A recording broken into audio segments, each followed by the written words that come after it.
Using a Mailchimp landing page can enhance your marketing efforts by capturing leads and promoting your offers. Here's how to use it effectively. Log into Mailchimp. Visit Mailchimp's website and log into your account. Create a landing page. Navigate to the Campaigns tab.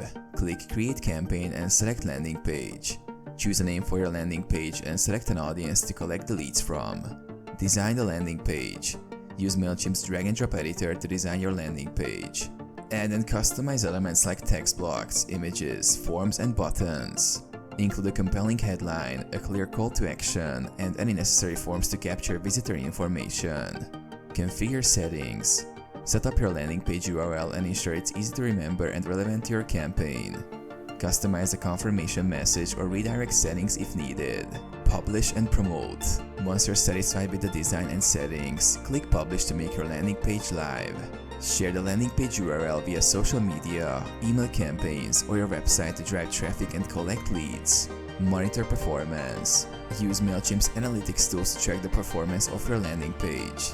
Monitor metrics like views, conversions, and submissions to evaluate its effectiveness.